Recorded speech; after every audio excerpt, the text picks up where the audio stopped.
Advancing the cause of liberty takes more than just coming up with ideas. It means making them happen. This is Society and the State. Life, liberty, and your pursuit of happiness. Now, your hosts, Connor Boyack and Brian Hyde. Hey, everybody. Thanks for joining us. Episode 108 today, talking to Scott Beyer about free market, zoning, land use, and all this stuff that impacts people in such a substantial way. This is going to be a good episode to unpack and talk about how it affects you. Scott, thanks for joining us this morning. Thank you.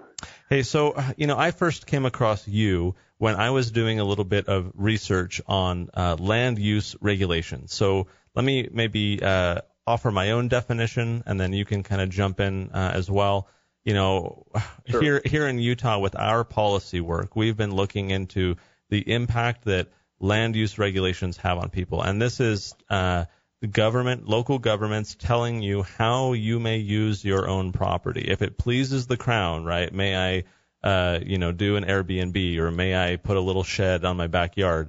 And so these are the local regulations that dictate how property, private property, can be used. Do you think that's a fair definition, Scott? Yes. There are a lot of regulations that exist in local municipal codes that effectively tell people where they can live, how they can live, and what types of housing, and what ultimately they can do with their housing. So yes, land use regulations has a major, if not ultimate, effect on people's lifestyles. Now, I want to unpack that a little bit, but maybe to give context for it, for our listeners, I want you to talk a little bit about why you care about this. You've been traveling to and living in dozens of cities, from what I understand, seeing in a very real way talk to us about why you're doing that, how that's been going, and what the purpose is. Sure. Well, there's two major life projects that I started a couple years ago. So the first one came in the fall of 2015, and I started a 3-year, 30-city cross-country trip to write a book about urban issues in the United States. So I'm from Virginia, and my first stop was Miami, and I've basically been going circling clockwise around the country from there, living for a month each in 30 different cities, and just documenting the different issues in those cities. And so I write, while I've been traveling, I write a column for Forbes magazine and various other publications. But the ultimate goal of this cross-country trip is to write a book about urban policy reform in the United States. And then the second big project that I started was about halfway through this trip. I launched an advocacy organization called the Market Urbanism Report, and it's to advance the idea of market urbanism, which is the cross between free market policies and urban issues. And really, that organization was inspired by all these different issues that I was seeing around the country. I felt like they needed to be publicized more than just what I was doing with my articles. Like, there actually has to be an organization that is dedicated to advancing these free market ideas in cities. Scott, as you traveled to these different cities, what are the most common challenges that you find in urbanism? Housing. I'd say it's housing. And I know that, I'm curious, are you in Salt Lake City? We're just outside of it, Utah? Yeah. Yep. Okay. I know that housing is even an issue there. Affordable housing can be a difficult thing to attain for certain income groups in a number of cities, even places like Salt Lake City that are relatively cheap. But once you get to the coastal cities like San Francisco and Los Angeles and New York and DC, that's where housing really gets out of control. But it's a problem in every city, in the sense that certain income groups, especially if they're renters, are having to dedicate a lot of their income to paying rent because of the high housing prices in most everywhere. And I think that goes back to the regulations that we were talking about, and we can unpack that a little bit more. But I think that at the base level, regulations are driving up the price of housing beyond what's necessary and without any real rationale or cost benefit or any benefit to the cost. And so that's the driver of a lot of it. It seems to me, Scott, and I'd like you to either confirm or expand upon this, that the one of the primary ways that land use regulations affect housing prices is through this kind of extension of NIMBYism, right? Not in my backyard, where say the community really needs, if you kind of look at it in the broad sense, some high density housing, some apartment complexes for the the millennial children of all of these families to live close by to their family or the university or whatever. And yet there's this kind of paradoxical effect where the very need for that the market is demanding is obstructed by the status quo, by the residents there who use the political process to shut down high density housing. Is that basically all it boils down to? Is there something else I'm missing? I would say there's two things. What you just described is the main one, but I'd say there's two things. The first is the very existence of the regulations. So if you look at a zoning map, pretty much in any city in the United States, you're going to see a lot of land well, first off, everything is separated. So already that presents the problem, because it's like people are by definition going to have to live away from where they work because the work and the residential are separated. Mm-hmm. But most municipal zoning maps have vast swaths of land that are designated to single-family residential, which is basically like sprawl-style development. That's usually colored in yellow, and then and so basically this guarantees that you will live that cities will have to sprawl out and be developed in a sprawl pattern, which becomes really impractical once they start getting demand, because once your city starts getting population growth and high demand, you actually need to densify. Single-family residential is no longer practical. It's going to cause people to have to live far away from where they work. So one is the actual existence of the regulations, but then really the other side, the thing that increases prices even more, is the NIMBYism. Yes, it's one thing to have regulations, but it's another thing to use those regulations to continue to further drag on the approval process. So it's like if you're a developer who wants to build by right or who wants a special use permit above the single family zoning to build at a higher density, you might have to go through a regulatory process that can last years, producing multiple architectural renderings of your building, dealing with all kinds of community meetings, potentially dealing with lawsuits. All of that government approval process really drives up the cost of even getting a stake in the ground. And of course, those costs all get passed down onto the consumer. So in the most extreme example of this NIMBY regulatory approval process, if you look at a place like New York City or San Francisco, oftentimes the actual approval process will have added six-figure sums to the final price tag of a unit per unit, just because of all the bureaucracy that the developer has had to navigate. How common is the approach that most of these urban areas take? Are there free thinkers among these cities that you visited, or do they all pretty much read from the same script? I'd say they pretty much read from the same script. There are some exceptions. I think that if there's a rough bifurcation between the different types of metros, some of them are elastic in the sense that they do generally allow new housing to get built. An example of elastic metros would be like Houston and Dallas and Atlanta. And then the inelastic metros are the ones that are just completely NIMBY and they're building a fraction of the housing that a place like Houston is. And those are cities like Portland and San Francisco and Boston. So, and to some degree, New York and Washington, D.C. as well are like that. Scott, continue, please. So, yeah, there's a rough bifurcation, but at the end of the day, all of them have regulations. All of them have zoning. It's just a matter of some of them use those regulations to be more obstructionist than others do.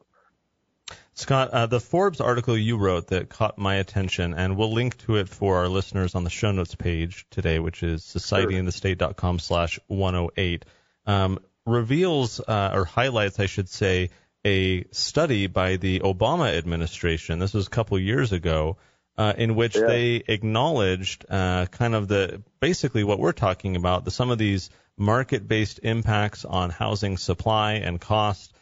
So maybe summarize, if you would, what that report said, and then your comments on why, out of curiosity, a Democrat presidential administration that was very government interventionist and pro-subsidy and everything else would be saying, hey, there are some kind of free market approaches here that could alleviate what's going on.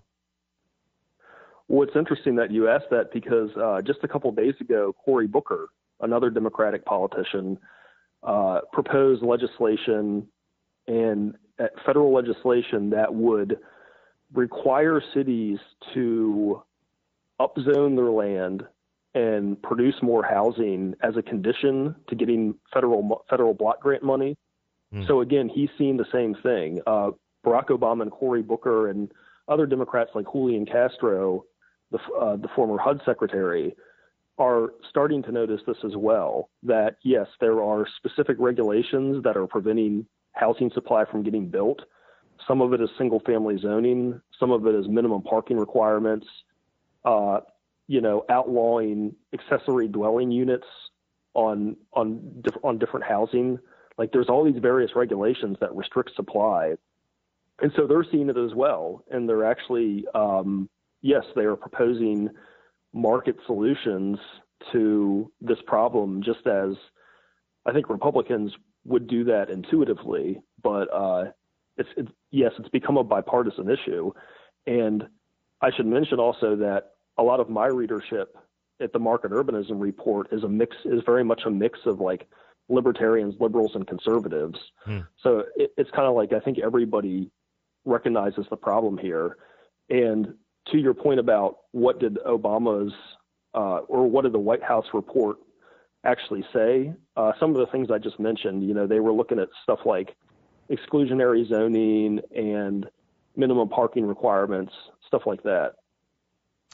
Paint a picture, Scott. I guess for the past century, zoning has been the de facto standard, right? The progressives wanted to get away from this issue where neighborly disputes would be handled through litigation, through direct, confrontation. Instead, we'll have this whole regulatory regime through which we just control everybody on the front end to avoid issues that might creep up on the back end. And starting, if I recall correctly, from New York, setting the precedent, bleeding out to the rest of the nation, suddenly we have this explosion of zoning to control people and their property. So we've all grown up in this environment. So paint a picture for our listeners of what it would actually be like to have a free market in these urban settings, especially as it pertains to zoning. Right. Well, this might be that's obviously a little theoretical at this point, but I think that we do have a premise to go on there. So when you think about the dense cities in the United States that people actually really like, places like New York City and San Francisco and Chicago, they call them legacy cities, places like Philadelphia and Washington, D.C. that have the row housing. Mm-hmm. Those are all examples of old cities that grew before zoning and before land use regulation in general. And we really like them. I mean, like the reason that Manhattan is so dense and vertical is because it did grow during a time when there was not a lot of regulation that policed things like height and bulk and scale and all kinds of different things. And so, like you said, they began to have regulation in 1916, and it's just metastasized to a crazy degree now. But I think that's a precedent I think that's a model that we can look at and say, this is what the world would be like if we didn't have zoning again. Because if you look at, say, at the row housing of Philadelphia, that would never be allowed today. Like you have to have houses could not go on lots that are that small. They would have to be separated from one another under Euclidean zoning, like you couldn't have the corner retail store because retail and residential nowadays have to be separated. And you can't have different homes that are bulked up together, connected, because they have to be separated from one another, the specific houses under single family zoning. So it's like this urban model of mixed use, walkable, high density, all the homes are connected rather than detached. That's basically all illegal now in most cities. Scott, who benefits most from resisting free market forces? Is there the status quo obviously benefits some. Who are the ones most likely to push back against this idea of incorporating more free market principles? I'd say the rough divide is there are older homeowners who I think they benefit from constricting the supply because obviously it raises the value of their own home. So a lot of times if you go to a meeting where, if you go to a land use meeting where a new project is being proposed, a lot of the people who are out from the woodworks resisting that are older homeowners who, they have their housing and they don't want to see more traffic in their city and they don't like the way the new building looks. But at the end of the day, I think their interests are financial in the sense that they know that if you restrict housing supply in a hot market, then the home that you own is going to increase in value. It seems to me that then this really boils down to something that our listeners are, of course, very familiar with, and that is this concept of protectionism, right? When you have incumbent players who are using the political process to financially enrich themselves at the expense of competitive upstarts, this is something that most people will look at when it's happening outside of themselves and say, no, that's bad, that horrible business owner, that horrible, corporate titan or whatever. And yet, so many people, because of how prevalent this NIMBYism is, will make an exception, right? They'll have a little bit of hypocrisy, perhaps, because when it comes to one's home, that nowadays is usually one's primary investment, then they're going to defend that investment at all costs. Am I right? That sounds about right. I guess another thing you could say is regulatory capture, but the general sense is there that, yes, you can't you use regulations to increase the value of your own asset and block off competition, which that's effectively what a developer is doing. I mean, they're providing competition in the housing market that is ultimately going to potentially detract the value of the existing homes. Scott, final question for you. Listeners who are interested in and concerned about what you're talking about, who perhaps want to do something about it. They're looking to you now. You've traveled all these different cities. You're working on a book. You've got the Market Urbanism Report, which we'll link to on societyandthestate.com/108. So you're doing something. The question is, how do we affect change, right? You're raising awareness of the problem. Give us your prescription for how we begin addressing the problem to fix it. Well, it's starting to happen at a very small level. I don't know if you've heard about the YIMBY movement, but that would be an example of a movement that is mostly based in San Francisco now. And they're saying yes in my backyard. And they're actually fielding board of supervisors candidates to get elected. And their message is basically that we need to reduce these regulations and build more housing. And the political coalition is interesting because it largely consists of young renters who recognize that they're the ones who are not benefiting from these regulations, and that's why the regulations have to be overturned. So they understand their own financial self-interest. The YIMBY movement is starting to spread to other cities as well, but I think that's they've got the right idea. You have to field candidates. I think that people who are affected by these regulations, particularly the young renters, they need to get more politically involved and understand the economics of the issue so that they can know what the right issues to pursue are. But then just to get politically involved, like field city council candidates, field board of supervisor candidates, try to get pro-housing people on the planning commission. There's a lot of different there's a lot of different bureaucracies and staff positions within any city hall. And it's just a matter of, are you putting people in them that understand the pro-housing message, or are you putting in the NIMBY candidates and officials? We had a friend of mine was running for city council, and he was talking to me about what his plan would be if elected, where, typically you go in and you have to kiss the ring, and you're a developer trying to build some, how big is the fence going to be, and what color is the stucco, and are you going to have the right size here? And he's like, look, my approach is I'm going to go in there, and if I'm sitting up there on the city council, I'm going to say, okay, sir, thank you for coming today. Is this property that you own? Yes? Oh, okay.